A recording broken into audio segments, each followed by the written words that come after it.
Oke, bismillah. Assalamualaikum warahmatullahi wabarakatuh. Bismillahirrahmanirrahim. Alhamdulillahi rabbil alamin. Assalatu wassalamu ala ashrafil anbiya'i wal mursalin. Sayyidina wa maulana Muhammadin wa ala alihi wa ashabihi wa man tabi'ahum bi ihsanin ila yaumiddin. Amma ba'du. Bismillah, mari kita lanjutkan ngaji filsafat kita. Malam hari ini kita masuk ke sesi terakhir filsafat moral. Setelah dari Barat, dari Islam, malam ini kita sampai ke Jawa. Ya karena saya orang Jawa, ngertinya referensi-referensi Jawa. Sebenarnya akan sangat bagus kalau di antara teman-teman ada yang sekali-sekali volunteer untuk ngisi di sini filsafat sesuai daerahnya masing-masing. Yang tidak harus Jawa. Ya kan lebih pas putra daerah sendiri yang menyampaikan.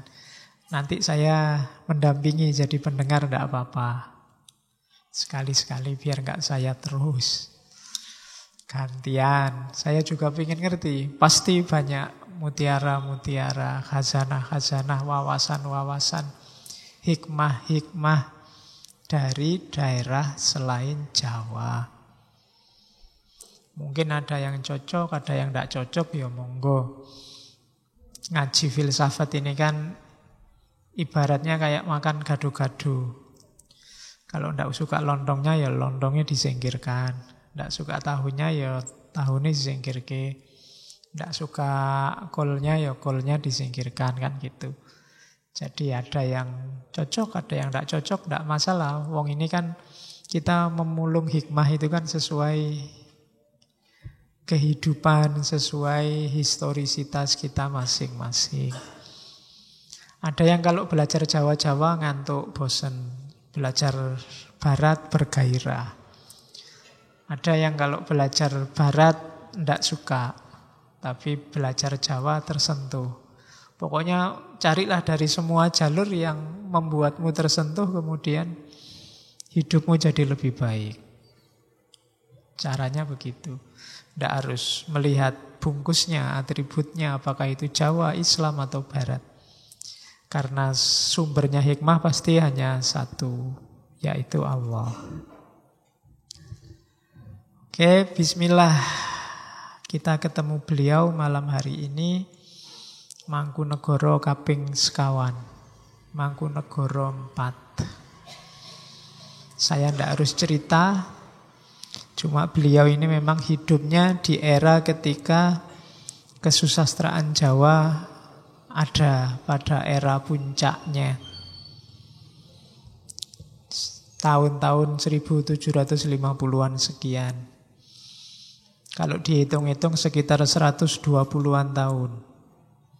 Sastra Jawa luar biasa yang nanti dipungkasi dengan Ronggowarsito dan Mangkunegoro sekawan ini. Nanti ada Yosodipuro 1, Yosodipuro 2 dan seterusnya. Itu era-era renaisannya sastra Jawa. Ya, harusnya ada penerusnya. Cuma tema-tema semacam ini kelihatannya bagi anak-anak muda tidak menarik. Lebih menarik Korea tema-tema ya medsos. Oke. Kitabnya hari ini kita angkat Wedotomo. Ini istilahnya pakai Wedo tapi tidak harus diasosiasikan dengan Hindu. Meskipun memang kitab sucinya Hindu itu Weda. Wedo itu nanti satu akar kata. Kalau di dalam bahasa Inggris ada with. kecerdasan. Atau dalam bahasa Latin mungkin berhubungan dengan istilah vision. Bahasa aslinya Sangsekerta artinya ajaran. Jadi Wedotomo itu ajaran-ajaran utama. Jadi ini ditulis oleh Mangkunegara IV yang lahir 1811. Nanti beliau meninggalnya 1881. Mangkunegara itu pecahannya Kasunanan.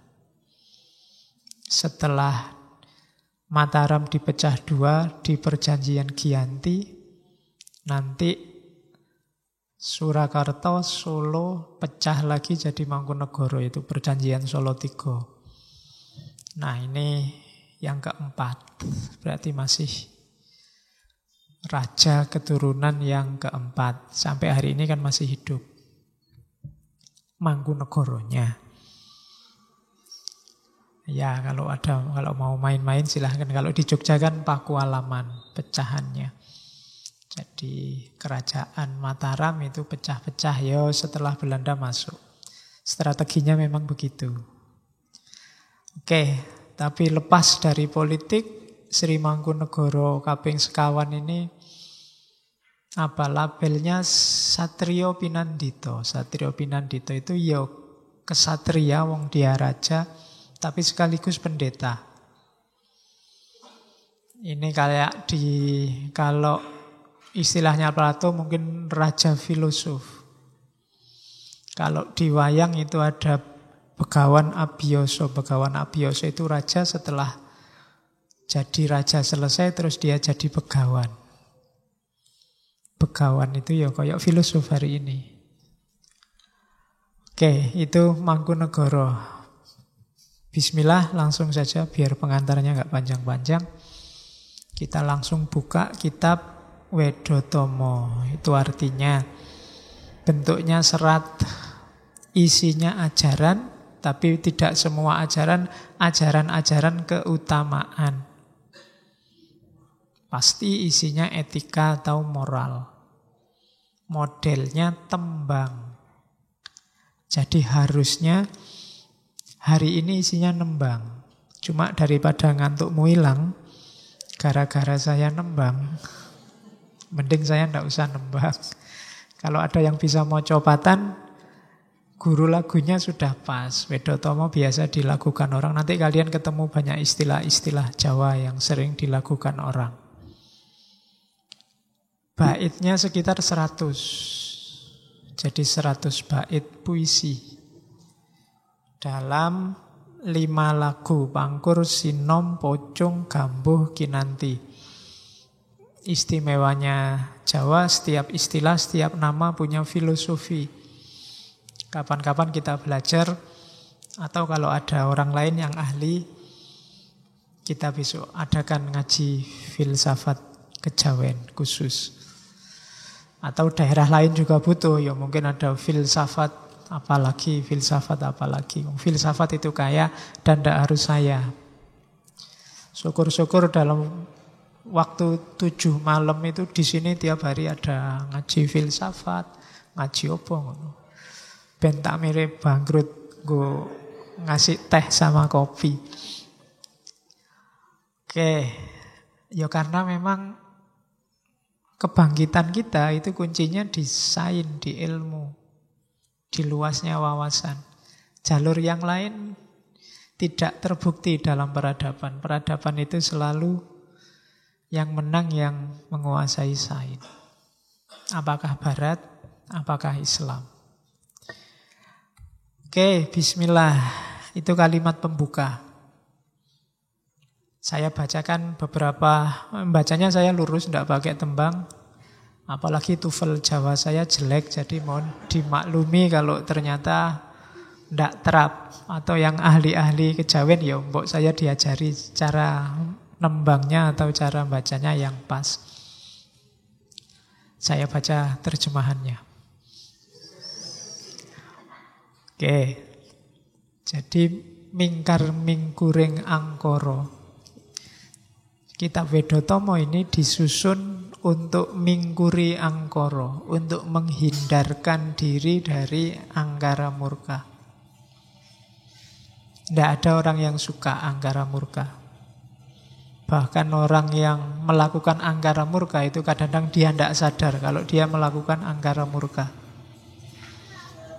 Hitler itu waktu melakukan pembantaian habis-habisan, dia tidak merasa kalau dia angkara murka. Dia merasa sedang menegakkan kejayaan bangsanya. Maka di serat ini ditegaskan sejak awal bahwa kita butuh pedoman untuk menghindari angkara murka, menghindari kejelekan, menghindari kejahatan. Tidak menanggulangi. Kalau menanggulangi itu bahaya. Menanggulangi itu berarti kita harus ngalami dulu kejahatan itu dan efeknya besar. Maka ayo dipingkuri dulu. Kita cegah. Sebab ingin mendidik putra akarono karenan mardisiwi. Berarti ini mendidik putra-putra kita untuk menghindar dari kejahatan, kejelekan. Sinawung resmine kidung dalam bentuk keindahan syair. Sinubo sinukarto dihias agar tampak indah. Menasehati, ngasih tahu kebaikan itu indah. Maka mengasih tahunya juga harus dengan jalan yang indah. Jangan sampai orang lari dari kebaikan hanya gara-gara kita salah caranya ngasih tahu. Orangnya mangkel duluan, marah duluan. Karena kita menyampaikannya tidak indah. Kadang lihat wajahnya aja kita sudah males. Apalagi mendengarkan suaranya. Apalagi nyampe ke pesannya.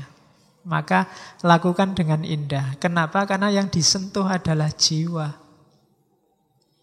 Agar menumbuhkan jiwa dan ilmu yang luhur. Yang berlaku di tanah Jawa. Kang tumrap ning tanah Jawa.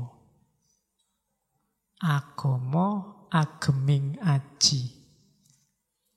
Agama itu adalah pegangannya raja, atau agama itu adalah baju kemuliaan. Agama adalah patokannya, pegangannya seorang pemimpin. Agama adalah titian untuk menuju aji, kemuliaan. Jadi kalimat-kalimat pembuka itu menunjukkan yang pertama, kitab ini menghindari angkara murka, untuk mendidik anak-anak dalam bentuk syair agar jiwanya tersentuh sehingga melahirkan ilmu yang luhur bermanfaat untuk tanah Jawa dan berpedoman pada agama. Jadi Vedotomo itu syarat dengan nilai-nilai religius meskipun tidak formal agama. Kalau kamu cari ayat sama hadisnya tidak ketemu. Bagi yang nyari, wah kita sudah punya Quran kok, kita sudah punya hadis, ngapain tak buka-buka. Itu kan selalu ada yang begitu. Iya, cuma tersentuhnya jiwa itu jalurnya banyak. Kadang-kadang kita itu yang tiap hari sudah baca Quran, tiap hari baca hadis. Mungkin karena saking ngapale, tidak tersentuh. Justru tersentuh ketika kita jalan-jalan. Menjelajahi khazanah yang lain. Kadang-kadang kita tersentuh. Iya ya, berarti ini baik. Sama kayak Al-Quran. Tapi membaca Quran sendiri tidak tergetar kita. Karena mungkin ya itu tadi. Kadang-kadang karena sudah terlalu akrab. Terlalu biasa. Jadi kan kita sering, yo lihat Qurannya. Tapi yo iya sih, benar, tidak ada yang salah yang diomongkan. Cuma jiwa kita ini kadang butuh sentuhan yang berbeda untuk menggugah Kalau tiap hari digugah hal yang sama kan lama-lama tidak tergugah. Kalian menyalakan waker kalau pagi itu, pertama nyala kaget mesti. Terus cepat-cepat dimatikan, terus tidur lagi. Mungkin lama-lama waker ini berbunyi, kalian tidak bangun. Besok-besok sudah ala, wis ngerti. Melek-melek dikit ala waker, tidak masalah. Masih jam 3, mesti gitu. Sentuhannya beda. Mungkin perlu strategi yang lain untuk bangun. Nah, ada itu kepandaiannya para ulama zaman dulu, termasuk para sastrawan, para penyair. Jadi mereka menggunakan multimedia, bukan multimedia kayak hari ini. Kalau hari ini kan medsos multimedianya. Kalau dulu ya syair, tembang, serat itu. Nilai-nilainya sangat religius, tanpa harus menyebut ada Qur'annya apa ada hadisnya. Tapi sudah sangat Qur'ani dan sudah sangat hadis, sangat cocok dengan sunnah. Oke, pembukaannya itu. Targetnya kemana? Olah rasa, olah rasa, olah rohani. Jadi nanti di bait-bait selanjutnya disebutkan apa sih tujuan kita dengan nulis kitab ini untuk angulah lantiping kolbu. Itu tugas nomor 1. Mempertajam rasa. Terus kalau sudah rasanya tajam, dipraktekkan. Prakteknya apa? Bengkas kahardaning driya supaya dadya utami. Menyingkirkan hawa nafsu terus jadi manusia yang utama, yang berbudi luhur. Tan mikani rasa, bukan orang yang lemah budinya dan tumpul perasaannya. Jadi perasaan harus dipertajam. Olah rasa. Banyak orang pintar tapi tumpul di rasa, lemah budinya. Kemudian karena itu, jadi kalau orang sudah perasaannya tajam, bisa menyingkirkan hawa nafsu, kemudian rasanya tidak tumpul lagi, maka hidupnya jadi indah. Cirinya apa? Wus sengsem reh ngasamun. Terpesona kehidupan rohani. Nah, ini coba dicek kita sendiri ya. Mana yang lebih menarik bagimu? Kejayaan lahiriah atau ketentraman rohani, kebahagiaan rohani. Itu tinggal milih. Kalau kamu kesengsem kehidupan rohani, berarti kamu on the right track. Kesengsem kehidupan rohani itu bukan berarti kehidupan jasmaninya mbok cuekin, enggak. Tapi apapun yang kamu miliki diarahkan untuk ketentraman batin, kehidupan rohania. Kalau kamu sudah masuk ke batin, masuk ke dalam, di sana kamu akan ketemu hakikatnya hidup. Tapi kalau kamu tidak kesengsem dengan yang rohani, gerakanmu mesti keluar. Dan kalau kamu bergerak keluar, kamu mesti yang kamu kejar materi. Dan materi itu tidak akan memuaskan dahagamu, tidak akan ada batasnya. Seneng hari ini, sebentar lagi bisa tidak seneng lagi. Seenak-enaknya kopimu itu, gelas pertama enak, gelas kedua agak biasa sudah. Gelas ketiga sudah tidak enak. Gelas keempat kamu muntah. Materi. Tapi kalau yang kamu kejar nyamannya rohani, mungkin setengah gelas cukup. Sudah tidak usah lagi, selesai. Nah, itu ketentraman rohaninya. Tapi kalau kamu kuantitas keluar, harus ngambil lagi nih, ambil 2. Kalau enggak 2, yang lain ngambil, rugi aku.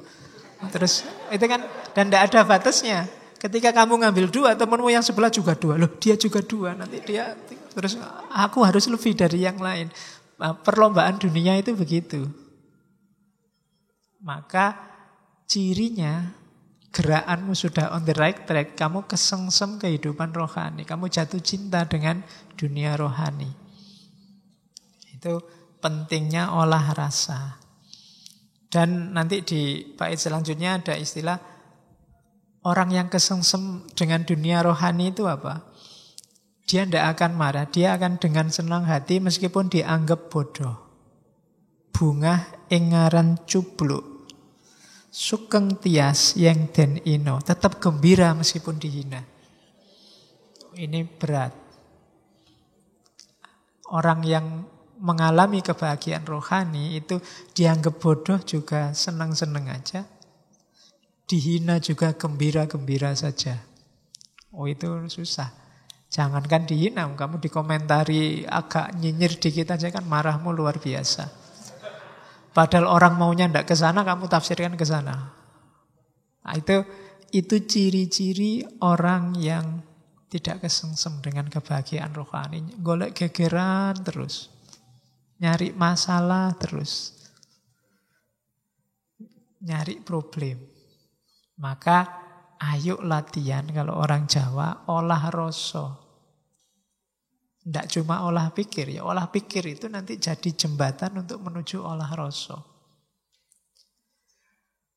Oke, nah kenapa olah pikir itu jembatan olah rasa? Karena jalurnya olah rasa itu tetap ilmu. Tidak ada yang tidak ilmu. Segala kebaikan, kebahagiaan, jalurnya cuma ilmu. Maka kalian tidak boleh bosen-bosen, tidak boleh pelah-peleh di jalur ilmu. Pokoknya tempuh saja semua, ambil semua. Kayak kado-kado tadi, beli saja semua satu bungkus. Bahwa nanti lontongnya kamu tidak suka, bahwa nanti tahunya kamu nggak suka, gampang. Daripada pas kamu butuh tahu sudah tidak ada. Pas kamu butuh lontongnya tidak ada. Jadi tempuhlah jalan ilmu. Kenapa? Kalau kamu tidak menempuh jalan ilmu, hidupmu akan kacau. Jangan sampai hidup yang hanya sekali ini berantakan. Uripe sepisan rusak. Kenapa kok hidup kita rusak? Nora mulur nalare, pating seluwir. Pikirannya tidak berkembang dan kacau. Kalau orang pikirannya tidak berkembang dan kacau, kadito gua kang sirung. Seperti gua yang gelap. Jadi hidup kita jangan rusak.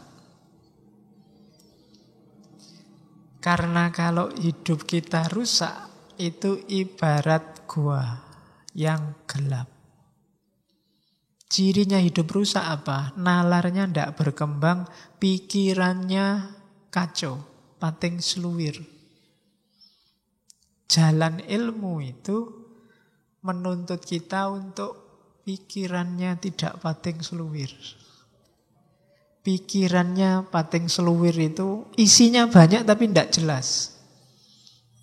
Saya sering ditanya teman, Pak, gimana ya Pak, saya itu baca buku, pas baca paham.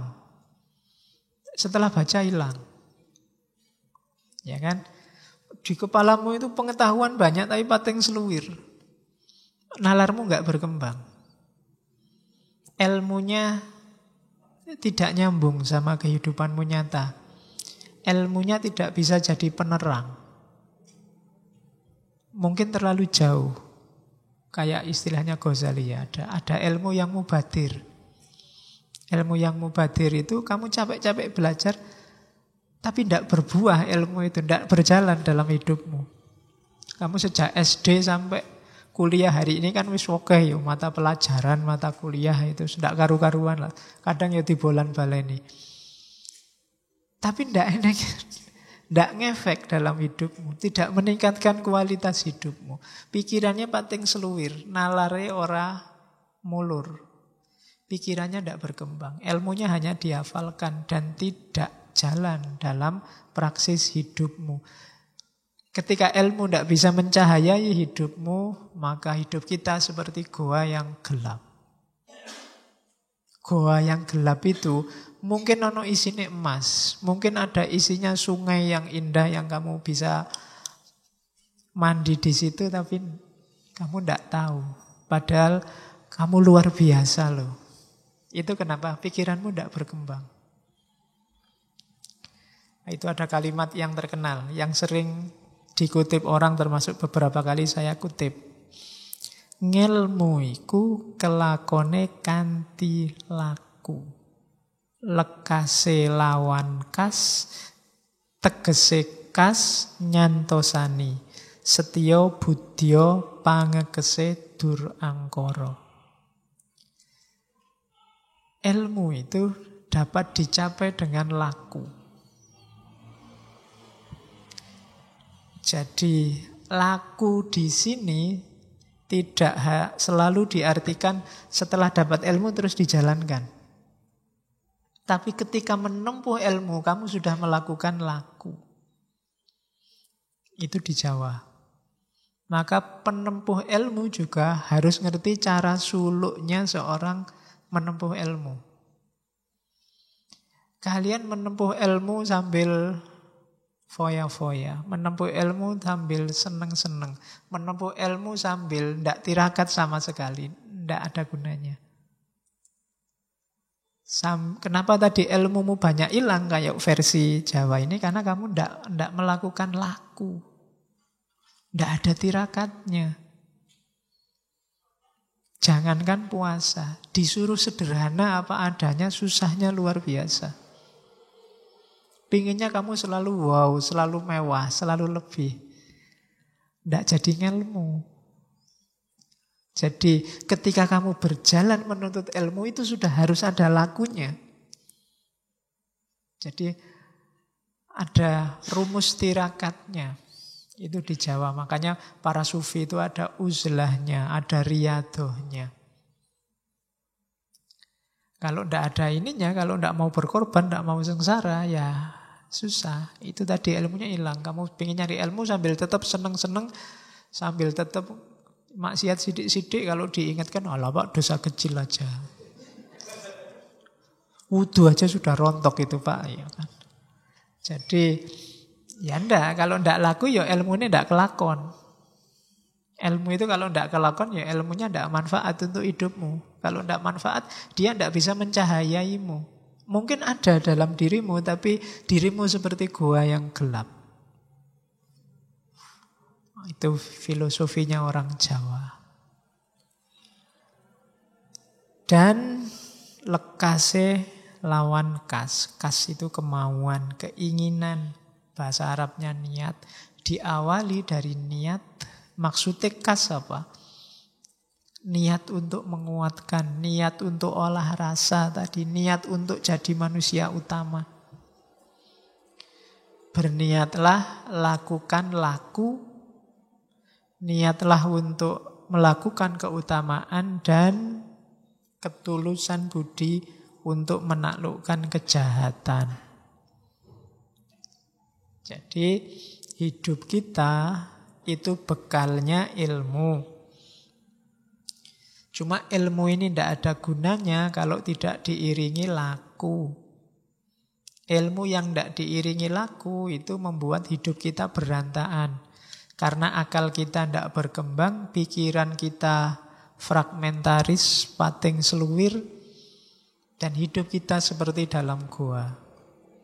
Mungkin kita pinter, mungkin kita punya banyak bekal, tapi tidak mencahayai hidup kita. Hidup kita orang kaya wong pinter. Banyak kan orang yang sarjana, mungkin dokter, mungkin profesor, akhirnya dipanggil KPK. Kenapa bisa begitu? Ilmunya tidak mencahayai hidupnya. Mungkin dia ngerti, mungkin bahkan apal ayat, mungkin juga bisa ceramah. Buktinya kalau ke pesantren ya para santri cium tangan.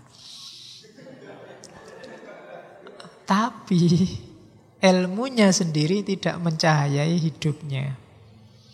Jadi tempuhlah jalan ilmu, nasihatnya Mangkunegoro 4 dengan laku. Yo gelemlah tirakat. Tirakat itu bukan berarti hidup tidak punya. Tapi kamu ambil secukupnya, kadang-kadang kamu cegah dirimu untuk tidak menikmati yang bisa kamu nikmati. Itu puasa. Makanya saya sering dulu waktu filsafat puasa, Hanya orang puasa yang menikmati, ngerti enaknya buka puasa. Kalau kamu tidak puasa, tidak ketemu buka puasa. Maka jalani laku. Yang ingin masa depanmu cerah, mungkin sekarang kamu ragu-ragu, bimbang, tirakatlah. Cari jalur tirakat sesuai yang kamu cocok. Puasalah. Puasa tidak harus dalam arti harafiah kamu tidak makan, tidak minum, Senin, Kemis, Daud, dan kawan-kawan. Itu boleh.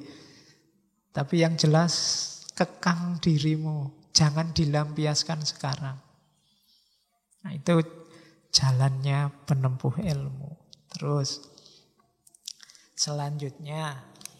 Nah, ini antara lain dietnya para pencari ilmu. Versi Wedotomo. Yang pertama apa? Tandahwen pati openan.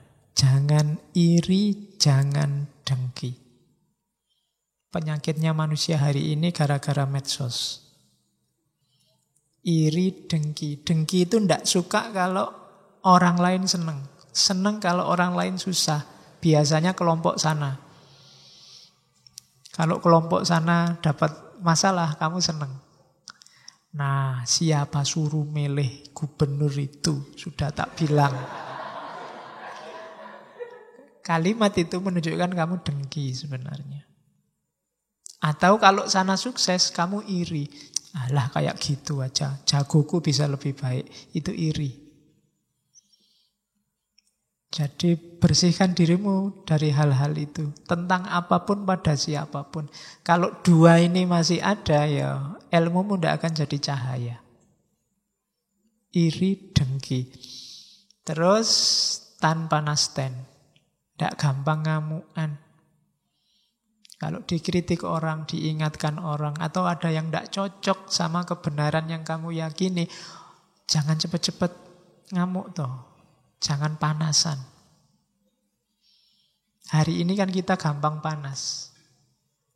Biasanya kalau kita meyakini sesuatu benar, terus orang lain tidak cocok sama kita, itu biasanya kita panas. Ya meskipun ekspresi panasnya macam-macam. Jadi tan panas ten. Terus jangan ganggu orang lain. Nora jahil. Oke.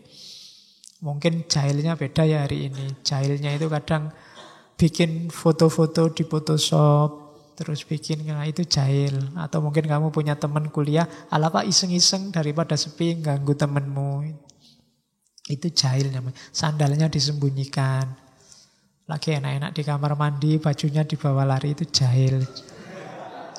Contoh paling gampang. Ngerti temennya di kamar mandi, pintunya rusak, terus kamu buka. Wah, pura-pura padahal lu ada orangnya, padahal sudah tahu kalau ada orangnya. Sering ya kadang-kadang gitu, zaman di pondok itu ngerjain temennya. Saya dulu ada teman yang penakut luar biasa. Kalau ke kamar mandi malam-malam dikerjain teman-temannya. Dari jauh dilempari batu, dueng gitu. Dia kaget luar biasa. Kaget langsung lari keluar. Aku ora wedi. Terus balik lagi. Aku ora wedi kok, balik lagi. Itu jahil. Biasanya kalau yang seusia kita kan suka jahil. Sama tetangga juga suka jahil. Ndaklah iseng-iseng yang ndak penting. Ya seusia kita sekali-sekali jahil asal ndak bahaya ya. Untuk menyegarkan suasana. Misalnya kopinya dari dia ngantuk, kopinya mbok entekke ngono ndak masalah lah, konco dhewe. Tapi jahil yang merugikan. Oke. Misalnya tiba-tiba temenmu fotonya kamu pasangkan sama cewek cakep misalnya. Itu kan kasihan cewek cakepnya. Oke. Jadi ya kalau temenmu seneng. Oke ya. Terus jangan melampiaskan hawa nafsu. Hawa nafsu itu kamu penuhi sekadarnya saja. Tidak usah angkara murka dihabis-habiskan. Kita dunia itu butuhnya tidak banyak. Dan amung eneng amreh ening. Jadi lebih suka diam, mencari ketenangan, menjernihkan pikiran. Kalau menurutmu WhatsApp, Facebook itu mengeruhkan caramu berpikir, jangan sering-sering dibuka. Itu namanya amung eneng amrih hening. Nyari keheningan. Kalau menurutmu temanmu yang itu ngomongnya banyak, menjauhkan kamu dari ketenangan, yuk dijauhi sementara. Jangan sering-sering sama dia dan seterusnya. Itu suka pada yang keheningan, ketenangan. Selama kita menempuh jalan ilmu, itu jalan tirakatnya. Syukur-syukur kita ada guru yang bijak. Sarjono kang martapi. Sarjono itu guru. Kang martapi itu kalau disingkat SKM. Beda sama SAG, beda sama ya. Sarjana kang martapi itu orang bijaksana yang berjiwa pertapa. Berjiwa pertapa, topo itu bahasa sufinya mungkin uzlah. Orang yang sudah menang melawan dunia.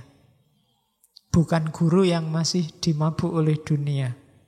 Politiknya, materinya, ekonominya, dan seterusnya. Tapi guru yang sudah menang melawan dunia, sarjono kang martapi. Ikuti, cari kalau ada itu, ikuti. Yang jelas bukan saya.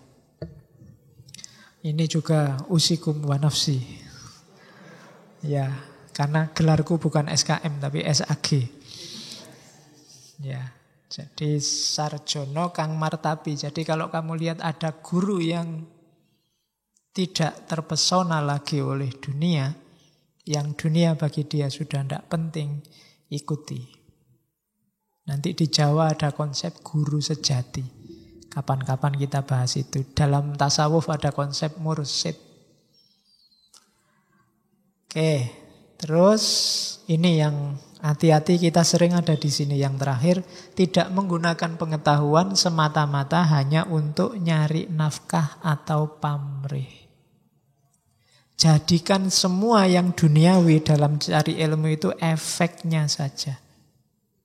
Kawruhe kinaryo ngupoyo kasil nal menlek. Nggak, jangan fokus ke situ. Bahwa nanti setelah cari ilmu kamu dapat ijazah, yang ijazah itu dapat dipakai untuk ngelamar pekerjaan, yaitu efeknya. Tidak utama. Sama kayak kamu menempuh jalan sufi ada karomahnya. Tapi karomah bukan tujuan. Tidak usah takut rezeki. Kalau kamu takut sama rezeki besok jadi apa? Kamu sedang melecehkan Gusti Allah. Lah yang ngatur rezeki itu Gusti Allah. Kok kamu takut? Kamu tidak percaya po? Kan gitu. Wong ya banyak yang tidak kuliah lebih sukses daripada yang kuliah. Tidak. Hari ini susah nyari orang kuliah itu, cari ilmu itu berat sekali. Selalu isinya nyari ijazah, nyari kerjaan. Atau paling tidak nyari beasiswa. Loh kalau kamu pinter berkualitas di dunia ilmu, nanti dapat karomah namanya beasiswa. Ya kan? Tapi beasiswa jangan jadi tujuan. Nanti dapat karomah tambahan, mungkin dapat kerja, dapat ijazah, itu karomahnya, tapi bukan tujuannya. Jadi itu dietnya pencari ilmu yang sejati. Cuma sekarang kalau kampus-kampus itu promosi, kuliahlah di sini. Di sini murni cari ilmu, ndak mikir masa depan, ndak laku kampusnya. Kampus itu mesti yang dipamerin lulus jadi apa sekarang. Oleh pemerintah juga disuruh merumuskan tegas. Kuliah di sini, besok lulusannya jadi apa, itu disuruh merumuskan tegas. Jadi bobot paling beratnya tidak pada keilmuannya. Mungkin ada yang salah. Harus didiskusikan lagi. Kita tidak percaya sama diri kita sendiri, sama Tuhan kalau fokusnya hanya pada kerja sama uang sama materi. Oke. Nah, ada istilah triprakara, 3 perkara. Pencari ilmu harus punya karakter lilo, trimo, legowo. Lilo itu lilo lamun kelangan, nora gegetun. Pencari ilmu ndak akan kecewa kalau kehilangan sesuatu. Jadi kayak kalian dibelani ngaji ke sini, itu kan kehilangan sesuatu. Kehilangan waktu, harusnya kamu nonton TV jam segini sinetron-sinetron banyak. Saya tidak tahu sinetron sekarang apa ya. Kalau zaman saya dulu ada yang legend, sekarang mungkin tidak ada. Anak ABG. Waktu hilang, mungkin capek, harusnya tidur. Saya kalau di rumah enak jam-jam segini tidur. Tapi kan kehilangan waktu istirahat. Tidak apa-apa lilo, demi apa? Demi ilmu. Harus punya watak lilo. Beli buku, tidak masalah. Kehilangan sesuatu, kehilangan duit untuk beli buku. Saya dulu zaman di pondok, kirimannya sedikit. Cuma begitu lihat buku, mesti ngiler. Mau tidak mau harus dibeli. Bahwa nanti setengah bulan uangnya sudah habis, gampang. Mendekati teman yang masak sendiri. Teman yang masak sendiri kan dibantu-bantu apa nanti dapat. Karena duitnya sudah terlanjur buat beli buku. Tidak masalah. Tapi kan kepuasan rohaninya beda kalau sudah baca buku. Dulu tapi. Jadi lilo. Lilo lamun kelangan. Sekarang kan tidak mikir itu. Sekarang duitnya banyak bisa beli. Sudah ada untuk beli. Biasanya yang dikorbankan waktu sama tenaga. Capeknya nyari, belinya bisa, nyari waktu bacanya yang susah sekarang. Kalau dulu waktu bacanya banyak, belinya tidak kuat. Zaman dulu di seberangnya UIN itu ada toko buku Gunung Agung. Itu saya termasuk mahasiswa tidak gaul. Karena kalau ada waktu kosong, mesti nongkrong di buku itu. Dan zaman dulu toko buku tidak kayak sekarang. Sekarang semua buku kan diplastiki. Jadi kamu tidak bisa baca. Meskipun diam-diam kadang mbok suwek dewe terus mbok waca. Ya, untuk lihat isinya. Kalau dulu bisa berjam-jam di toko buku. Kadang mulai jam 8 kuliah jam pertama, jam setengah 9 sampai jam setengah 1 di situ. Lumayan. Surganya pencari ilmu itu toko buku yang bisa dibaca di tempat. Ya, jadi rela. Tetap ada yang harus dikorbankan. Nggak boleh cari enaknya saja. Pasti ada yang harus dikorbankan. Kalau nggak lilo, ya nggak jadi mencari ilmu. Terus trimo lamun ketaman seserik sameng dumadi. Jadi sabar, trimo. Kalau dapat perlakuan yang menyakitkan hati, pasti. Ketika kita menempuh jalur khusus yang berbeda dengan orang lain, pasti nanti ada perlakuan-perlakuan yang menyakitkan hati kita atau tidak cocok sama kita. Harus trimo. Bahasa Arabnya ridho. Terimalah kalau ada orang tidak cocok sama kalian. Dan yang terakhir legowo. Ikhlas, menyerahkan diri pada Tuhan. Karakter utama seorang pencari ilmu itu 3. Lilo, trimo, legowo. Kalau kalian punya 3 karakter ini, hidupmu akan tentram. Yang membuat hidup kita sumpek adalah kita suka tidak rela kalau kehilangan sesuatu. Kita tidak terima kalau ditimpa hal-hal yang kita tidak suka. Dan kita tidak legowo, tidak rela atas kisah hidup kita, jalan hidup kita. Kita komplain dan mengeluh terus pada Tuhan. Jadi Mangkunegara kaping sekawan mengingatkan kita, laku utama kita harus punya 3 nilai ini. Lilo, trimo, dan legowo. Jangan sampai kita jadi orang yang karakternya tak berilmu, orang bodoh. Orang bodoh itu karakternya seperti apa? Guguk karsaning priyangga. Menuruti kemauan sendiri. Nora nganggo peparah lamun angling. Bila berbicara tanpa dipertimbangkan. lumuh ing ngaran balilu, tidak mau dianggap bodoh. Uger guru aleman, maunya dipuji-puji. Sakarepe dhewe ingin menang terus, kalau ngomong ndak dipikir dulu, dianggap bodoh ndak mau, pinginnya dipuji terus. Itu ciri valid pas untuk orang yang tak berilmu. Dimanapun kalian ketemu orang ini, sendaki itu, setinggi apapun omongannya, dia sebenarnya tidak berilmu. Orangnya los itu tidak ada remnya. Nggak ngerti apa yang harus diomongkan dan apa yang jangan diomongkan dan bagaimana cara ngomongnya. Kebalikannya ini, menuruti kemauan sendiri, ngomongnya tanpa pertimbangan, dianggap bodoh, nggak mau, minta dipuji terus. Menganggap dirinya itu baik terus. Alamat orang bodoh. Siapapun yang menganggap dirinya selalu baik, itu alamat dia tidak pintar. Bodoh. Kebalikannya, manusia yang sudah waspada terhadap situasi, nanging janmo ingkang wus waspadeng semu, sinamun ing samudono. Kalau ngomong, kalau mengungkapkan sesuatu, itu disamarkan dengan samudono. Dengan wajah yang manis, ngomongnya baik, sesadun ing adu manis, prasangkanya selalu baik. Jadi orang yang bisa menguasai dirinya, kalau tidak suka, tidak tiba-tiba ngomong jelek, atau seandainya harus mengingatkan ngomong, dikemas dengan cara yang baik, samudono. Samudono itu nyamar. Tidak kelihatan.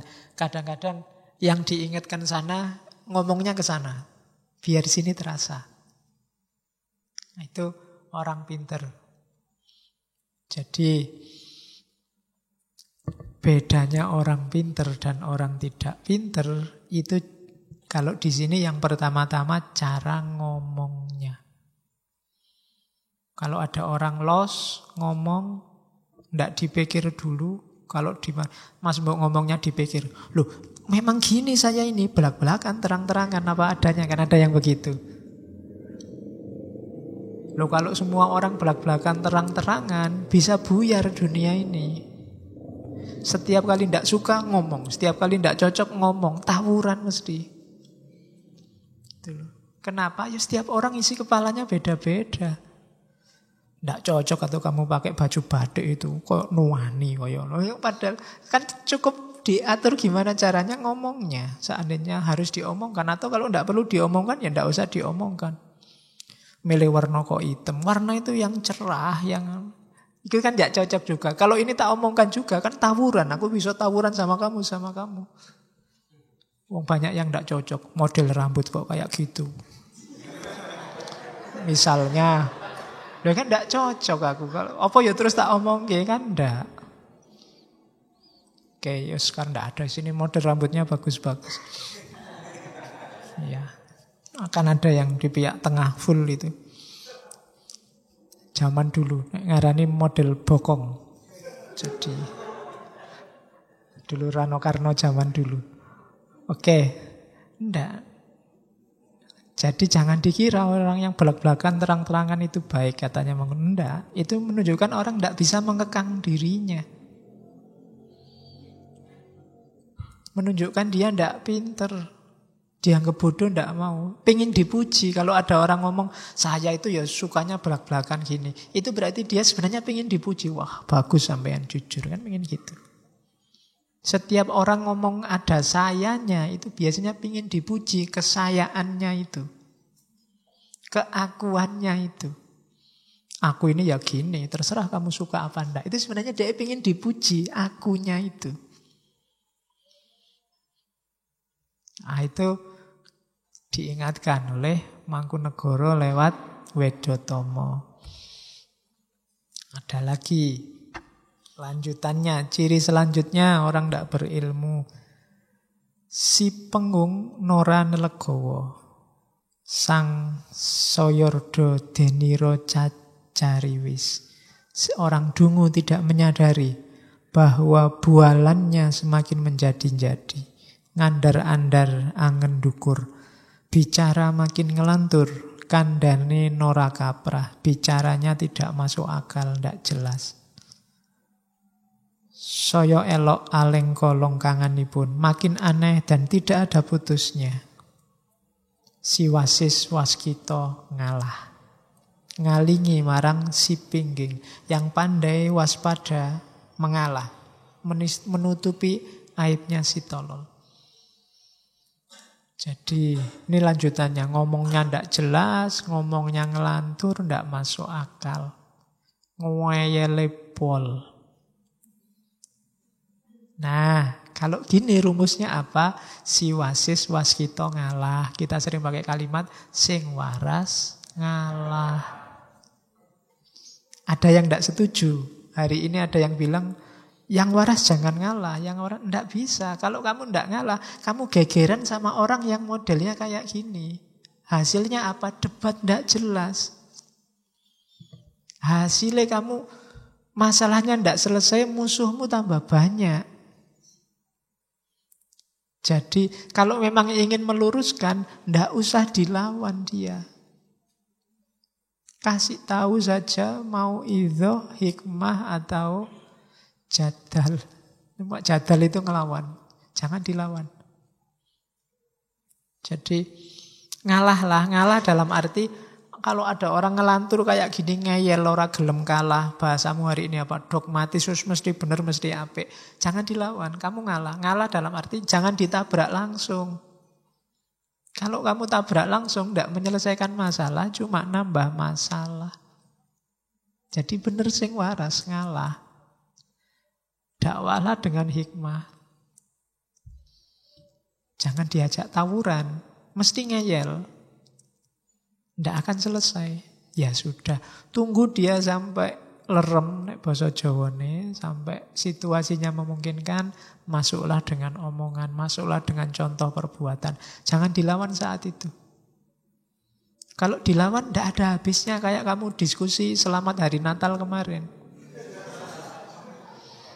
Siapa melawan siapa tidak jelas, hasilnya kan tawuran. Itu kan musiman, tahunan. Iya, tiap Natal gegeran, nanti tahun baru ya gegeran. Sekarang sudah mulai, jangan rame-rame di tahun baru. Padahal yang larang rame-rame yang paling rame. Ya kan, tawuran. Itu Januari tahun baru, nanti bulan Februari rame lagi. Valentine Day, haram apa halal. Ya kan, mesti tawuran terus, tidak ada akhirnya. Mbok kamu ngasih dalil apa aja, yang ada di kubu kanan ya di kanan, yang ada di kiri ya di kiri. Dengan dalilnya masing-masing. Maka sing waras ngalah. Jangan nambah situasi. Kalau kita sudah wasis waskita waras, ya jangan ikut-ikutan gegeran kayak anak kecil. Menunjukkan kita belum mateng kalau ikut di sana. Jadi ya ben lah. Ditunggu dulu sampai situasi jernih, sampai orang saling terbuka, saling mau menerima manfaat dari sesamanya baru jalan. Tapi kalau lagi panas-panasnya itu, kamu masuk lewat jalur manapun, ditabrak dari arah berlawanan mesti. Oleh yang berbeda pandangan. Jadi itu karakternya. Jadi kemarin kalau ada yang tanya dari mana kalimat sing waras ngalah, kita sekarang punya referensi. Ya, oke. Nah, laku suluk kita tadi ke arah mana yang dituju adalah wirya, harta, dan yang ketiga yang triwinasis.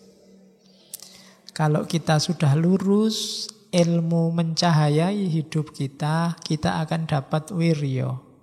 Kehormatan, keluhuran, bahkan mungkin kekuasaan. Kenapa dapat kekuasaan? Karena orang akan percaya pada kita. Orang akan, kekuasaan itu mungkin status. Orang akan melihat ketinggian kita tanpa harus kita pamer ketinggian. Oh, kita jadi orang luhur, kita jadi orang mulia.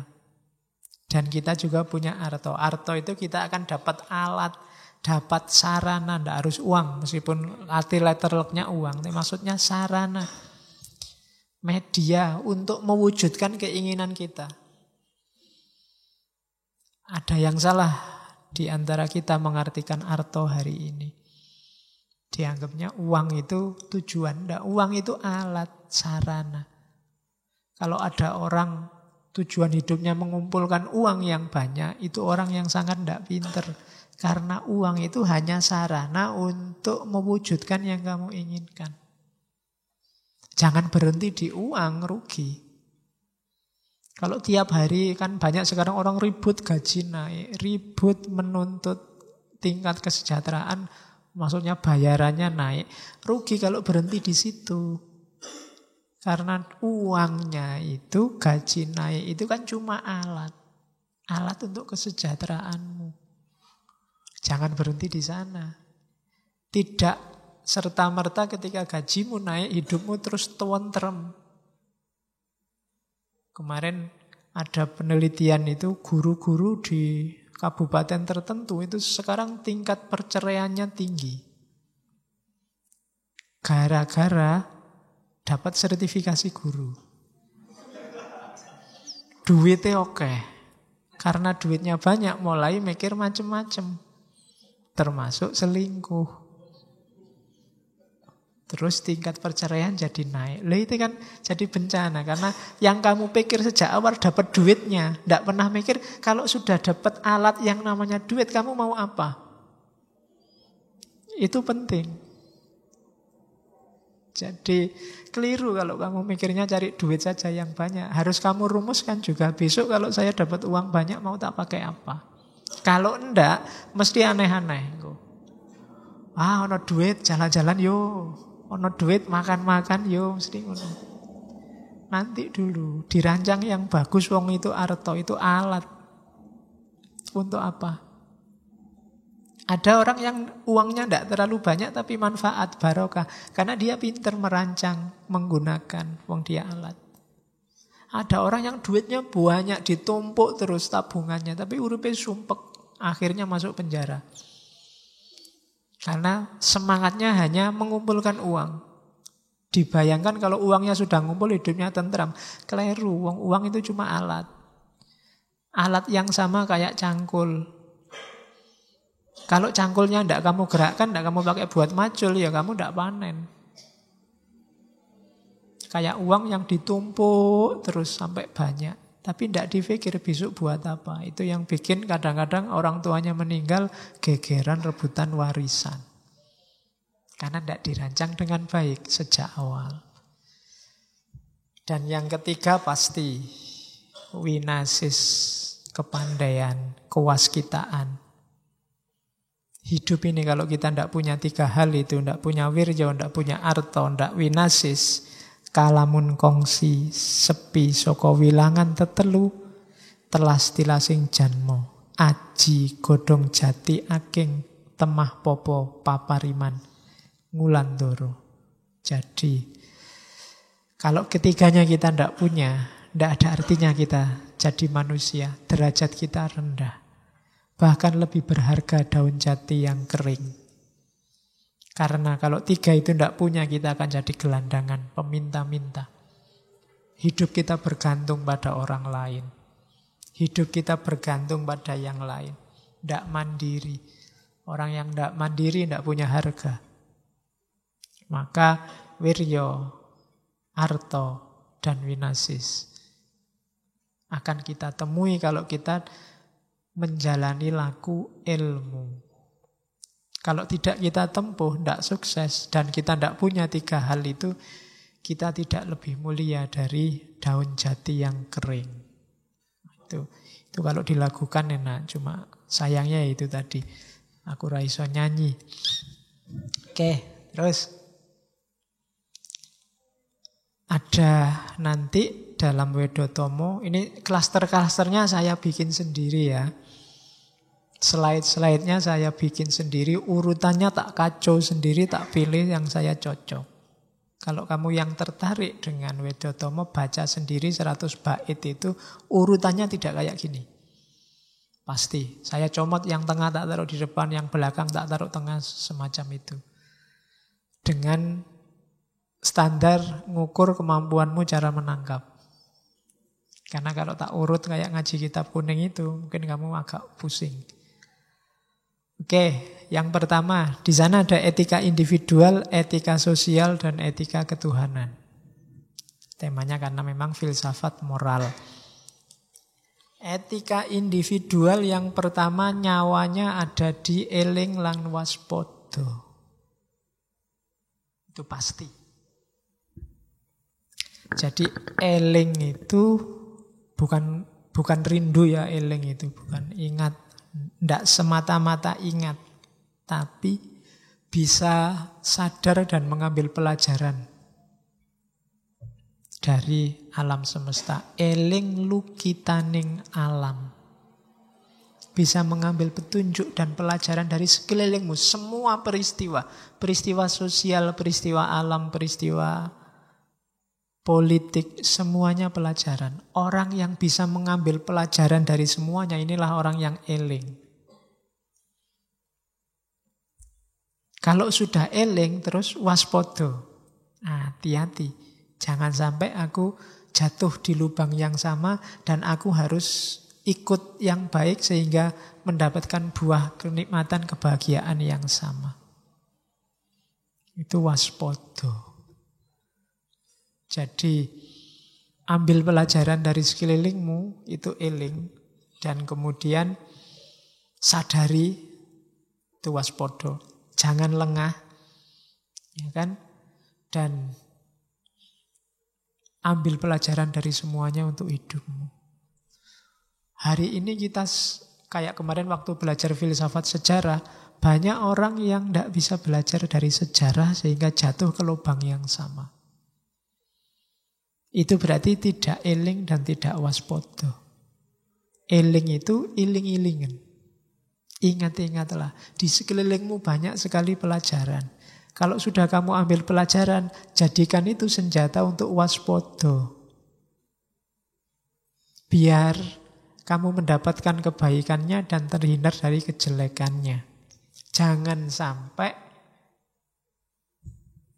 kamu susah karena tidak mengambil pelajaran. Akhirnya apa? Kamu berobat sesudah terluka. Atetombo yen wis bucik. Sudah ngerti temennya masuk penjara gara-gara korupsi, ya aja korupsi. Kalau masih korupsi itu berarti apa? Atetombo yen wis bucik. Wong yang lain sudah ngasih contoh begitu. Kalau kamu melakukan hal itu, sepinter apapun kamu, tidak ada gunanya. Ilmumu tidak jadi cahaya. Jadi kuncinya seorang bermoral di Jawa yang pertama adalah eling lan waspada. Tidak boleh orang jatuh ke lubang yang sama. Tidak hanya lubang yang pernah dia jatuh, tapi lubang yang orang lain pernah jatuh juga kita jangan sampai jatuh di situ. Itu berarti kita eling lan waspada. Jadi rumus pertama, etika individual. Rumus kedua, harus bisa membedakan baik dan buruk. Ini buahnya ilmu. Mencahayai kita, pandeming kalbu. Jadi orang bermoral itu eling, waspada, ngerti apik, ngerti elek. Harus bisa membedakan. Kalau belum bisa, nggak ada gunanya ilmu. Ilmu itu untuk menerangi, membuat kita bisa membedakan mana baik, mana buruk. Berarti cirinya orang berilmu bisa membedakan dua hal ini. Selain eling, waspada, dia juga tahu baik dan buruk. Jadi ini menunjukkan bahwa sebagaimana di banyak teori yang lain, bahwa yang namanya pengetahuan itu sangat erat berhubungan dengan perilaku, dengan kebaikan, dengan moralitas. Dan moralitas sangat erat berhubungan dengan kebahagiaan. Jadi yang pertama, orang berilmu itu secara moral eling dan waspodo, dan secara moral bisa membedakan baik dan buruk. Secara moral juga orang yang berilmu mudah memberi maaf. Jadi den ngaksamo kasisipaning sesami. Ya, nanti bisa dicek lagi waktu kita ngaji tentang memberi maaf. Orang yang tidak mau memberi maaf menunjukkan dia merasa penting, merasa besar. Ada nilai sombongnya dalam dirinya. Dan orang berilmu pasti tidak sombong. Karena semakin orang berilmu, semakin dia sadar bahwa masih sangat banyak hal yang dia tidak tahu. Maka dia mudah memaafkan orang lain.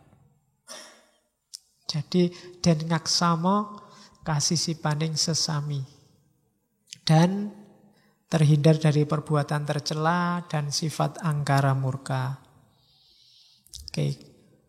Kemudian kalau memang mampu ikutilah dari buku. Termasuk Wedotomo. Banyak-banyak membaca. Karena buku-buku moral. Banyak membaca meskipun katanya Mangkunegoro meskipun tidak persis, tapi buku, ajaran, petuah, pedoman itu pemandu kita, kompas kita. Ya kita tidak bisa jadi orang. Kalau persis kayak yang di awal tadi, wah ngelakoni kanthi laku, eling waspodo, itu tidak mungkin ada orang sempurna. Tapi kita berusaha ke sana, rujukan kita ke sana. Kayak orang melakukan perjalanan ke dalam diri itu kan perjalanan yang ya nggak mesti nyampe, tapi kamu sudah ada di jalur yang benar. Kalau sudah nyampe luar biasa. Jadi ikuti semua ideal tadi dari buku-buku, dari petuah-petuah untuk kita jadi manusia yang mulia, manusia utama. Dan selain milih kebaikan juga menghindar dari kejahatan. Cirinya apa sih orang yang ditelan angkara murka itu? Adalah kareme anguwus-uwus uwo setan ono mung janjine muring-muring. Salah satunya cirinya itu yang saya ambil, yang hari ini sering kita lihat. Sukanya marah-marah, mencaci maki. Isinya ndak ada. Sing penting nesu. Amung janjine muring-muring. Uwa setan ono. Hari ini banyak orang yang asal marah. Gara-gara temannya marah, dia ikut-ikutan marah. Kayak orang demo itu loh. Gantian marah ke atas panggung. Kenapa? Temannya marah, dia ikut marah. Jadi padahal kalau ditanya jenengan ki nesu napa, mungkin dia ya bingung. Marah sama siapa? Enggak jelas juga. Marah tentang apa? Titik salahnya di mana? Kadang juga enggak jelas, yang penting teriak-teriak. Uwa setan ono. Pokoknya pinginnya bengok-bengok, nesu-nesu. Ada yang itu cirinya orang tadi. Ndak pinter, ndak bisa mengendalikan diri. Oke, terus sekarang etika sosial. Kalau ini etika ketika berhubungan dengan orang lain. Yang pertama harus sopan. Jangan gonyak-ganyuk ngeling semi. Gonyak-ganyuk ngeling semi itu perilakunya ndak sopan, membuat malu. Di Jawa konsep malu itu luar biasa. Kalau kamu sudah disebut orang duwe isin, itu kiamat duniamu. Kamu sudah tidak dianggap manusia dewasa. Jadi ndak, hati-hati, jangan melakukan sesuatu yang memalukan. Biasanya hal-hal yang ndak sopan. Dan itu nanti kalau belajar etiket Jawa, sangat banyak hal. Hati-hati benar orang Jawa untuk tidak membuat malu. Mulai cara makan, cara minum, cara ngomong, cara lewat, cara. Ada rumusnya sendiri. Untuk tidak apa? Tidak memalukan. Ngomong aja kan ada levelnya. Mau nguku, mau kromo inggil. Itu yang bikin siswa-siswa hari ini stres itu. Belajar bahasa Jawa itu kan. Tapi enggak, karena memang di Jawa konsep malu itu luar biasa. Dan enggak boleh nggugu karepe priyangga. Enggak boleh sak karepe dhewe. Apa-apa dipikir dulu, dipertimbangkan. Jangan mabuk pujian. Tempatkan diri. Patuhi tatanan negara. Angger-anggering keprabon. Oke, terus saya agak cepat. Wis 9:30. Kemudian kalau tadi ya aspek pasifnya, aspek aktifnya apa? Bangkit, ajur, ajar. Pandai bergaul. Kalau diajak omong menyenangkan. Kadang-kadang basa-basi tapi basa-basinya menyenangkan. Mengenai tiasing liyan. Kan ada orang itu ditonton wae kita males. Diajak ngomong enggak penak sama sekali. Dari mana mas? Dari belakang. Mau kemana? Mau ke depan. Nyebeli tenan. Nggak bisa diajak santai. Nggak bisa. Kok jalan kaki aja mas? Emangnya ngerangkak? Nggak enak. Diajak guyon nggak bisa. Diajak serius sakarepe dhewe. Kalau dia datang kita sumpek. Nah, nggak bangkit ajur ajar. Orang Jawa suka yang gerapyak. Gerapyak itu kalau diajak ngomong menanggapi, tidak cuek, tapi juga tidak berlebihan.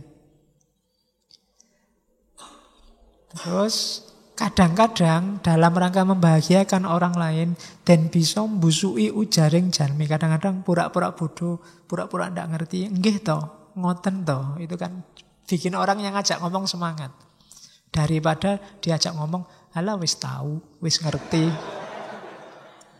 Ya kan, kadang-kadang kan kamu gitu aja. Alah wis ngerti, wis rasa diteruske.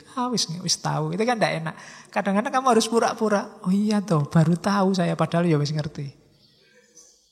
Itu kan lebih menyenangkan orang kayak gini. Bisa mengambil hati. Oke. Kemudian jangan berperilaku kayak orang dungu. Tadi sudah disebut ya. Sombong, ingin dipuji, tidak mau kalah, meremehkan orang lain. Ini di banyak ajaran moral sudah disebut. Nyawanya, sumbernya perbuatan jelek itu merasa besar, merasa tinggi, merasa sudah bisa. Nah, ini yang agak unik dari Wedotomo. Kalau tadi kan berhadapan dengan manusia sama etika individual. Sekarang ada perilaku kita di hadapan Tuhan. Nanti ada 4 cara kita. Sembah rogo, sembah cipto, ada sembah jiwa, dan yang keempat sembah rasa. Sembah ini jangan selalu diartikan sholat sembahyang ya. Itu bikin orang salah paham, dianggap wah wong Jawa bid'ah kabeh sini.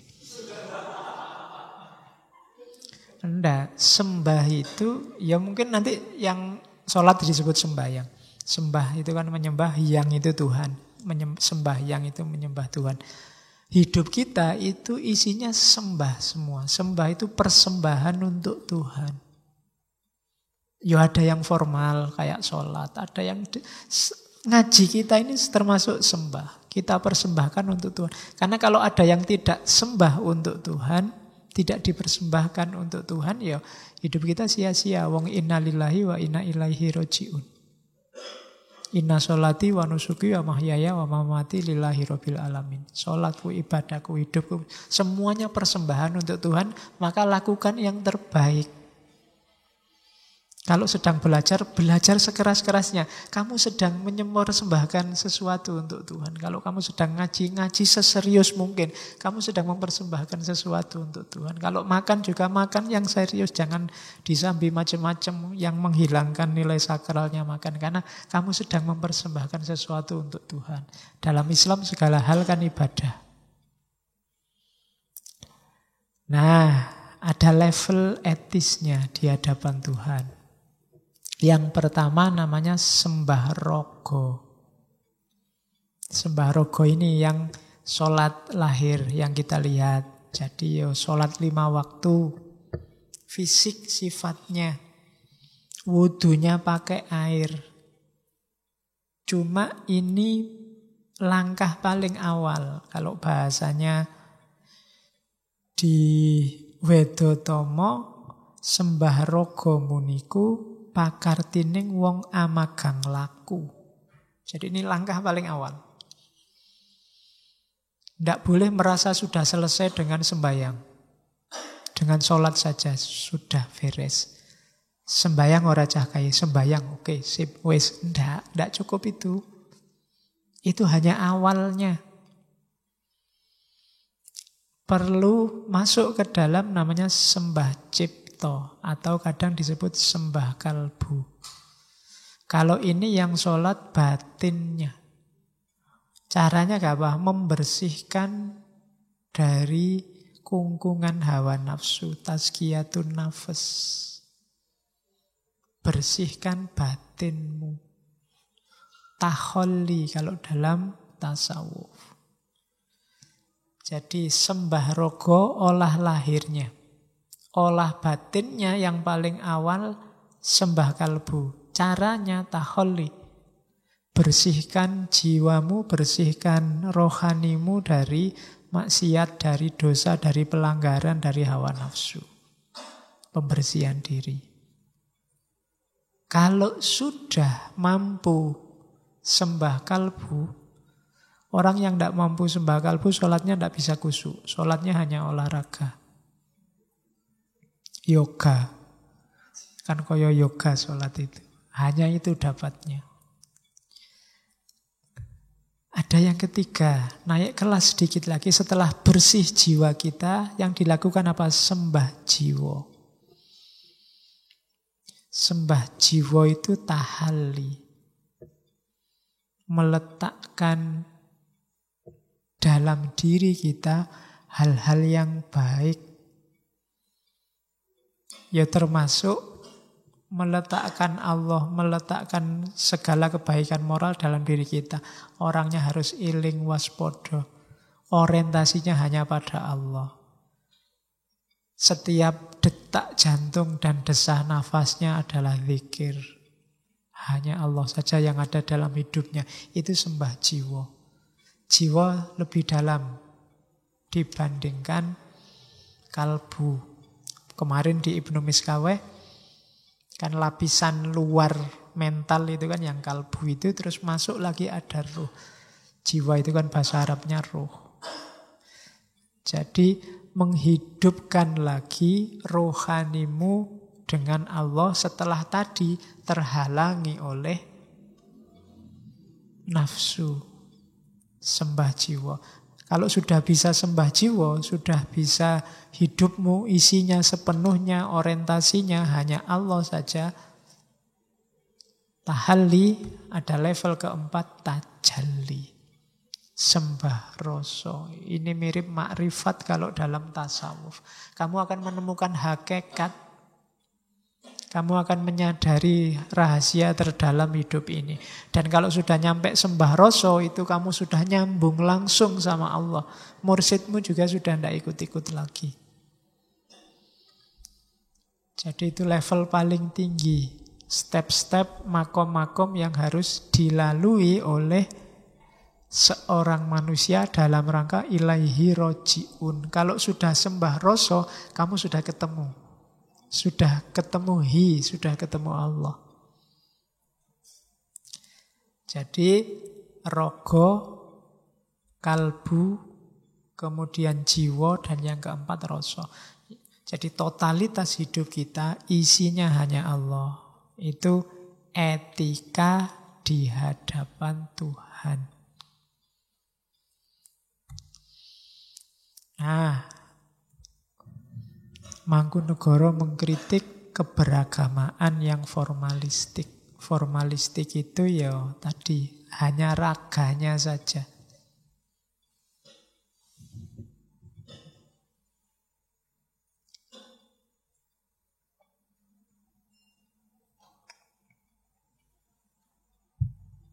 Niru Nabi iya, tapi fisiknya saja dan untuk pamer. Katanya Mangkunegara manulat nelat Nabi, saben sebo mampir masjid. Jadi suka meniru Nabi hanya untuk pamer dan setiap waktu masjid. Ya, maksudnya bukan takmir loh ya. Yang rajin ke masjid hanya untuk pamer. Aku loh anak soleh. Sama kayak kalian berangkat ngaji sambil ngelirik yang nongkrong di kafe sebelah itu. Apa orang-orang sesat itu. Yang lurus ya yang ngaji ini ya itu podo.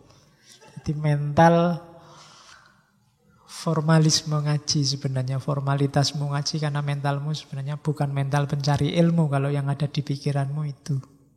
Aku lo ngaji tiap malam Kamis, malam Jumat ada ngaji apa aja aku hadir. Nggak kayak kamu. Kamu opon yang kamar nonton TV, rokokan, jalan-jalan apa. Aku lebih baik dari kamu. Formalisme. Masjid ada acara apa aja aku datang. Ya. Cuma membacanya jangan dibalik ya. Kalau begitu saya tidak sombong Pak, tapi ya tidak ke masjid. Ya tidak. Karena step paling awal itu sembah rogo. Iya ke masjidnya, tapi isinya jangan cuma pamer. Betul. Terus ini kritiknya lagi. Anak muda semacam itu hanya berkutat pada syariat dan tidak sampai hakikat. Anggung anggubel sarengat. Ya orang Jawa jangan disuruh baca ain. Syariat jadi sarengat. Saringane tanden weruhi. Jadi berkutat dengan syariat tapi tidak ngerti hakikat. Tidak ngerti apa tujuannya syariat. Kayak orang sibuk mengumpulkan duit, tidak tahu kalau duit itu cuma alat. Syariat itu kan jalan alat kita. Untuk apa? Untuk ketemu Allah. Tapi banyak orang tawuran, gegeran, sibuk menjatuhkan orang lain gara-gara syariat. Itu selain tidak paham hakikat juga dia salah fungsi. Syariat dipakai jalan untuk nuding-nuding orang lain, mengkafirkan, membid'ahkan orang lain. Itu anggung anggabel syariat, saringane tanden weruhi. Jika berkhutbah berirama dandang gulo, gaya palaran. Kalamun moco khutbah lelakone dandang genis, swara arum ngumandang cengkok palaran. Suaranya enak kalau ngaji luar biasa. Tapi yo pamer. Untuk menunjukkan kedahsyatan ilmu agamanya. Untuk menunjukkan ketinggian makom spiritualnya. Untuk menunjukkan kedalaman religiositasnya. Cuma pamer. Padahal katanya Mangkunegara, mbok beragama biasa-biasa welak wis cukup. Padahal satidik wae wis cukup. Nelat kas ngepleki pekeh. Jangan bersemangat niru ahli fikih. Wong kita itu makome umat, makome rakyat, ya rakyat saja lah, ndak usah gaya kayak ahli fikih. Wong kita ngaji masih ngejah ikut-ikutan mengharamkan. Ikut-ikutan membid'ahkan orang lain. Ndak, kita bukan ahli fikih. Wis biasa wae beragama untuk kepentingan batin kita. Ndak usah berlagak kayak yang ahli fikih sudah ada. Kamu nggak usah ikut-ikutan, nanti ahli fikih dia bisa ngerti dewe. Kan sekarang banyak ahli fikih dadaan. Ya kan? Tiba-tiba kuliahnya apa, ndak lulus-lulus. Begitu nulis neng medsos isinya memfatwakan kafir, memfatwakan haram. Lah, ahli fikih dadaan. Ndak usah gaya kayak ahli fikih. Bukan mufti. Jadi beragama biasa saja.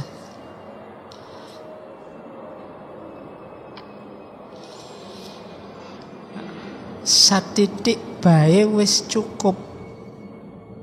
Ngerti cara sholat yang benar, ngaji yang benar, puasa yang benar, yang praktis untuk kebutuhan beragama kita, mendekat kita ke Allah, sudah. Nggak usah gaya jadi ahli fikih.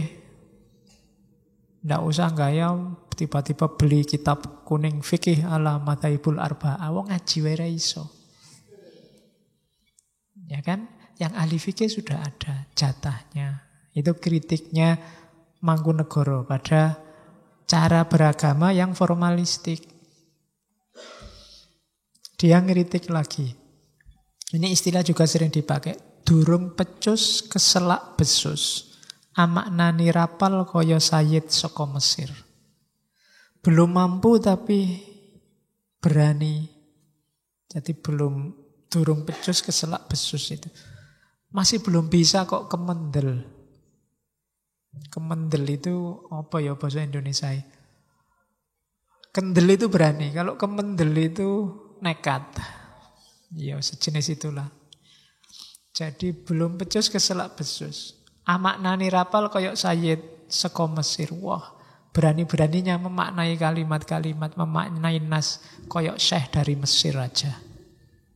Padahal ya ndak ngerti apa-apa. Itu namanya belum pecus keselak besus. Ya nanti kalau di medsos, di Facebook ada orang kayak gini, kamu kasih komentar di komennya. Belum pecus keselak besus. Wong urung mampu aja kok. Gayane kayak pinter-pinter loh. Itu belum pecus keselak besus. Ya kalau memang kiai, kalau memang ulama, ya memang jatahnya mereka. Ahli fikih bisa istimbat hukum, iya. Tapi yang kayak kita-kita awam itu mbok sudah wong bisane cuma manut. Nggak usah kita nyalahkan orang lain. Yang berhak nyalahkan mungkin yang ahlinya. Oke. Terus kritiknya dilanjutkan. Elok jawane den mohi peksa langkah ngangkah met kawruh ing Mekah. Aneh, tidak suka kejawaannya memaksa diri mencari pengetahuan di Mekah. Tidak paham jati dirinya, tapi menggali pengetahuan jauh. Sampai ke Mekah segala. Padahal inti pengetahuan yang dicari itu ada pada diri sendiri. Katanya Mangkunegoro, asal mau berikhtiar, di sana dan di sini tidak berbeda. Tidak jaminan yang belajar di Mekah itu terus lebih baik.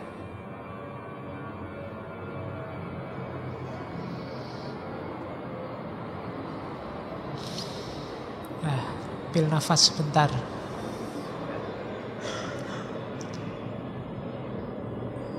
Jadi ndak jaminan, ndak harus ke Mekah. Wong Jawa wae ra ngerti kok. Apa neh Mekah itu kan bahasa kasar ngono. Kok enggak ya? Daripada mendalami agama, ini untuk kita ya, bukan untuk elit yang memang sudah santri makomnya ahli fikih. Untuk kita, tidak usah gaya. Daripada mendalami agama, lebih baik nyari nafkah ngupo bogo. Jadi berhubung ditakdirkan sebagai orang lemah, ya lebih baik mengabdi raja tadi PNS, bertani atau berdagang, suwiting noto, tani, tanapi, agrami. Sudahlah untuk kita, ayo diurusi urusan kita yang wajib-wajib buat kita. Yang mahasiswa yo sinau belajar, yang tani yo bertani, yang dagang yo dagango. Nggak usah melu-melu diskusi yang di luar jangkauan kita. Ya meskipun kemudian di kalimat akhir Mangkunegoro merendah, mungkin khawatir dimarahi kiai-kiai. Padune wong dahat cubluk durung weruh cara Arab. Saya ngomong gini ini karena saya itu bodoh, ndak ngerti agama. Belum tahu cara hidup orang Arab. Oh, ini merendah sekaligus nyindir. Jadi ya yo sepurane mohon maaf saya ngomong kayak gini. Wong saya itu orang bodoh.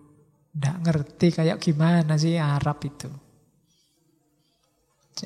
Kan orang-orang sekarang suka yang ke Arab-Araban. Nah, makanya dia sebenarnya nggak sekarang, dulu juga begitu, nggak tahu kalau sekarang.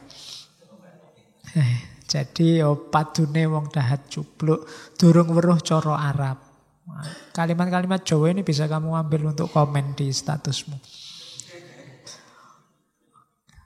Oke, nah ada contoh ideal. Ini sebenarnya ada di bait-bait awal, saya taruh di belakang. Contoh ideal yang disarankan oleh Mangkunegara itu Panembahan Senopati yang mendirikan Mataram, yang sebenarnya statusnya adalah anak angkatnya Hadiwijaya Joko Tingkir.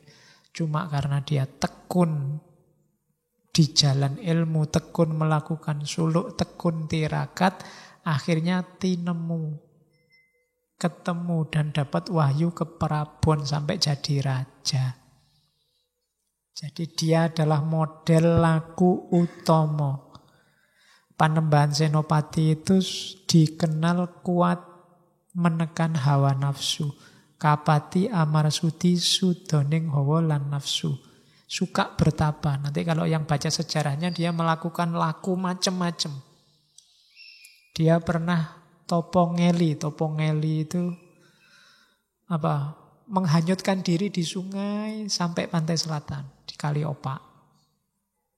Jadi semetinya gitu. Pernah di satu waktu ngelakoni 3 tirakat sekaligus. Yo ngalong, yo ngidang, yo kungkum. Jadi dia ada pohon di atas sungai, dia gantung di situ, kepalanya di bawah, kungkum sekalian di sungainya. 3 hari 3 malam. Ceritanya begitu. Itu tirakatnya, khas Jawa, puasa-puasanya. Ya beberapa ceritanya sifatnya simbolik. Tapi memang Panembahan Senopati dikenal suka tirakat. Ya rumusnya kayak di awal tadi, siapa yang suka tirakat menjalani laku, ya ketemu ilmu dan manfaatnya.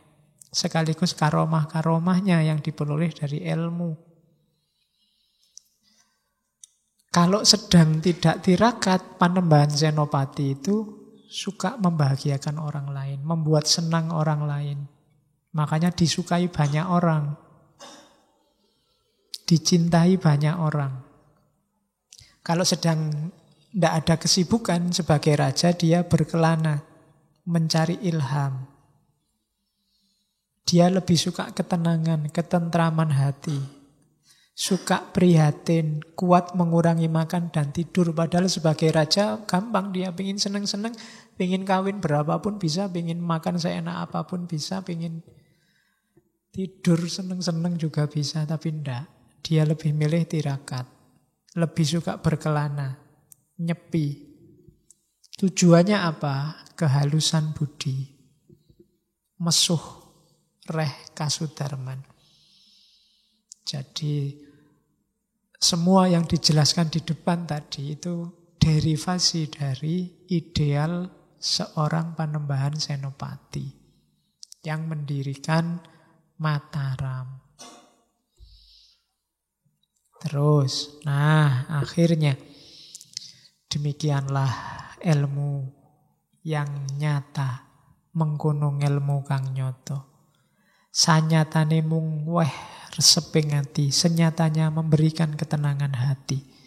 Bunga engaran cubluk tetap senang dikatakan bodoh. Sugeng tias yen den ino, tetap gembira bila dihina. Tidak seperti si dungu yang selalu sombong, ingin dipuji setiap hari. Janganlah seperti itu orang hidup. Jadi inilah ilmu kasunyatan, ilmu nyoto. Bukan ilmu yang jauh dari jangkauan, tapi juga tidak mengikuti realitas apa adanya. Ada ideal-ideal yang ditetapkan. Nasihat terakhir dari Wedotomo. Oleh karena itu, rajinlah anak-anakku, belajarlah menajamkan perasaan. Siang malam berusaha. Berusahalah selalu menghancurkan nafsu pribadi agar menjadi orang yang utama atau baik. Asahlah di alam sepi, jangan berhenti selamanya. Apabila sudah terlihat, sudah sampai tujuan, tajamnya luar biasa, dapat untuk mengiris gunung penghalang, lenyap semua penghalangnya budi. Jadi dari Wedotomo kita belajar bahwa jalannya moralitas itu ilmu dan jalannya ilmu itu laku. Termasuk dalam hubungan moralitas kita dengan manusia yang lain, moralitas individual, kualitas diri kita dan juga moralitas kita saat berhubungan dengan Tuhan. Mulai tadi ada sembah rogo, sembah kalbu, sembah jiwa, sembah rasa. Dan jangan terjebak oleh yang lahiriah, termasuk agama. Jangan ketipu hanya dengan lihat orang rajin sholat, rajin puasa. Karena kuncinya semuanya masuk ke arah dalam, ke arah batin. Itulah yang diinginkan oleh para leluhur kita di Indonesia. Semoga kita tidak jatuh di lubang yang sama. Karena Mangkunegoro ngomong seperti ini, zaman itu pasti ada fenomena-fenomena yang membuat beliau nulis semacam ini. Kalau hari ini yang beliau utarakan kok masih banyak yang relevan, jangan-jangan kita memang bolak-balik jatuh ke lubang yang sama. Ciri-ciri orang yang tidak pinter. Maka kita harus berusaha mulai sekarang untuk jadi orang pinter. Yang eling lan waspodo. Bisa ngambil pelajaran dari sekeliling kita dan menerapkannya untuk hidup kita. Oke, alhamdulillah pelajaran moral selesai. Ngaji untuk tahun 2017 juga sudah selesai. Ketemu lagi tahun depan. Ya, bulan Januari. Saya masih nyari-nyari tema. Kemungkinan karena yang menentukan tetap Allah nanti jalannya apa. Januari kita awali dari mumpung liburan. Cari tema yang agak serius. Teologi pembebasan Islam. Ya, mumpung di kampus tidak ada kuliah, kita belajar rada jeru. Kita ambil 4 tokoh pembebasan Islam. Asghar Ali Engineer, India. Ali Syariati, Iran. Hasan Hanafi, Mesir. Farid Esak, Afrika Selatan. Oke ya, 1 bulan kita belajar itu. Mumpung liburan. Kalau tidak liburan ya belajar gini-gini kan santai, menenteramkan. Besok kita mulai ganas sedikit. Jadi 4, Asghar Ali Engineer, Ali Syariati, kemudian Hasan Hanafi dan Farid Esak. Kita ketemu bulan depan, semoga tidak ada halangan. Pokoknya tidak usah sangat diarep-arep juga karena yo semuanya kuncinya izinnya Allah. Kalau tidak diizinkan ya ada aja halangan kayak sejarah kemarin. Oke, kurang lebihnya mohon maaf. Wallahul muwafiq. Wallahu a'lam bissawab. Wassalamualaikum warahmatullahi wabarakatuh.